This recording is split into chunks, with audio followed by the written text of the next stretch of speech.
فیض حمید کے 50 سیاستدانوں سے رابطوں کا انکشاف، سینئر صحافی انصار عباسی نے بڑی خبر دے دی۔ سینئر صحافی کہتے ہیں کہ فیض حمید سے رابطے میں رہنے والے 50 سیاستدانوں میں بیشتر کا تعلق پی ٹی آئی سے ہے۔ عمران خان کے ساتھ فیض حمید کے بالواسطہ یا بلا واسطہ روابط کی تحقیقات جاری ہے۔ آرمی ایکٹ کے تحت فیض حمید ریٹائرمنٹ کی تاریخ سے 5 سال تک سیاسی سرگرمی میں شامل نہ ہونے کے پابند تھے۔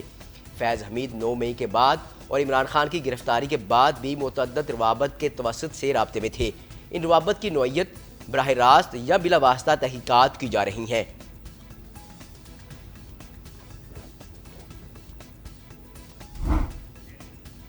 پی ٹی آئی کے ڈی چونک احتجاج کی رپورٹ پیش نہ کرنے پر چیف جسٹس برہمی کا اظہار۔ اسلام آباد ہائی کورٹ نے وزارت داخلہ کو رپورٹ جمع کروانے کے لیے مزید وقت دے دیا۔ چیف جسٹس عامر فاروق نے کہا کہ کیا مسئلہ ہے، رپورٹ کیوں نہیں پیش کی جا رہی؟ آپ نے بتانا ہے کہ آپ نے کیا کیا۔ بتانا مشکل ہے، رپورٹ فائل کریں، پتہ تو چلے کہ کیا ہوا ہے۔ اس عدالت کا سادہ آرڈر تھا کہ امن و امان بحال رکھنا ہے۔ عدالت نے آرڈر کیا تھا کہ آپ نے شہریوں کے حقوق کا خیال رکھنا ہے، لیکن آپ نے اس معاملے کو اتنا پیچیدہ بنا دیا۔ عدالت نے رپورٹ طلب کرتے ہوئے کیس کی سماعت آئندہ ہفتے تک ملتوی کر دی۔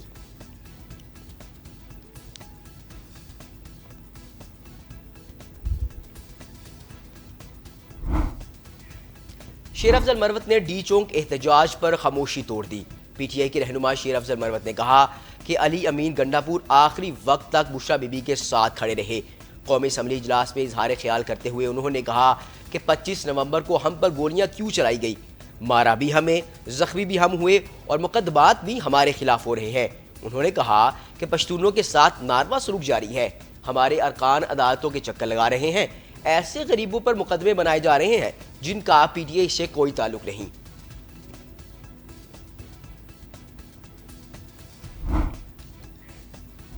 Chairman P T I barrister Gohar قومی اسمبلی میں خطاب کے دوران حکومت پر برس پڑے۔ بیرسٹر گوہر نے کہا کہ بہت ہو گیا، اب 9 مئی کی دھول بیٹھنی چاہیے۔ 9 مئی کے معاملے پر اگر حکومت کمیشن نہیں بنانا چاہتی تو اسے حقیقت کی طرف دیکھنا چاہیے۔ حکومت اس دھول کو بٹھائے اور آگے کی طرف بڑھے۔ ہمارا مطالبہ ہے کہ جو 9 مئی کے مزدوران ہیں ان کو انصاف کے کٹہرے میں لایا جائے۔ پی ٹی آئی احتجاج کے لیے جو لوگ اسلام آباد آئے وہ پرامن لوگ تھے۔ اس بات کی سختی سے تردید کرتا ہوں کہ ان میں سے کسی کے پاس اسلحہ موجود تھا۔ حقیقت یہ ہے کہ ان میں کسی کے پاس اسلحہ موجود نہیں تھا۔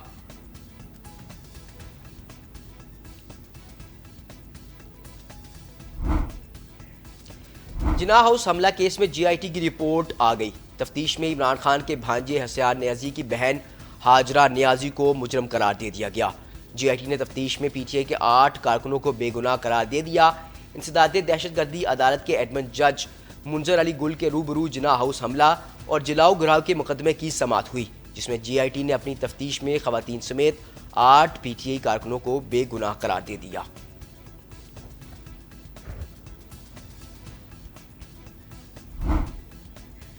اور بھارت کا پاکستان سے چیمپئنز ٹرافی کی منتقلی کا گھنونا منصوبہ سامنے آ گیا۔ آئی سی سی چیمپئنز ٹرافی کے معاملے پر بھارتی بورڈ اپنے میڈیا کے ذریعے پاکستان پر انٹرنیشنل کرکٹ کونسل کی جانب سے دباؤ بڑھا کر ہائیبرڈ ماڈل منوانے اور اپنے ملک میں پورا ایونٹ فائنل سمیت سیمی فائنل کھیلنے کے لیے دباؤ ڈالنے لگا۔